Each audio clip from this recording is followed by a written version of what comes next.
na tumeishaomba eneo tayari. Kuna eneo lilikuwepo kule Magogo linaitwa karakana ya GGM. Tumeliomba, tunataka tuweke wakufunzi.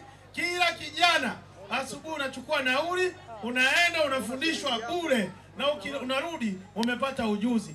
Kama utafundishwa kuchomelea, kama utafundishwa cherehani, kama utafundishwa nini, tunataka vijana wote wafundishwe, na wakishafundishwa waunde vikundi, wakishaunda vikundi wasaidiwe wapate mikopo, halafu wajiajiri. Tuwe tumepunguza tatizo la ajira. Naomba tuwapigie makofi vijana. CCM oye! Lakini pia tunalo mgodi letu hapa la GGM. Kweli si kweli?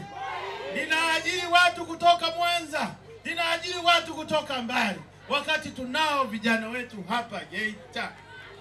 Tunavyoingia na Rubeni, kipaumbele cha kwanza ni vijana wa Geita. Waambie mwenzako vijana wa Geita kwanza. Tutaweka utaratibu wa kuchukua kuandikisha vijana wote tulionao, vijana form 4, form 6 na ambao wamemaliza chuo kikuu. Hii tuzungumze na mgodi. Unapokuwa unataka kuajiri, moja kwa moja unakuja ofisi ya mbunge, tunashirikiana na diwani, tunawapatia vijana bila usumbufu wowote. CCM oye! CCM oye! Kwa hiyo tunapoendelea mbele, tunataka tunahakikisha vijana wetu waliopo mji wa Geita, vijana wetu hapa Mbugani wanaenda kupata ajira, wanapata ajira ya kujiajiri au ya kuajiriwa, ili tupunguze tatizo la ajira. Mwambie jirani yako tupunguze tatizo la ajira. CCM oye! CCM oye! Lakini kwenye ilani yetu ya Chama cha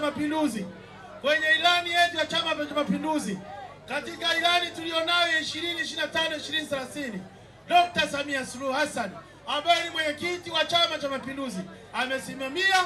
Tumepata ilani nzuri hapa Geita, tumependelewa. Mwambie jirani yako tumependelewa. Kwanza tumepewa, kama mnavyojua, tunajengewa stendi mpya. Mwambie jirani yako stendi mpya. Mwambie jirani yako stendi mpya.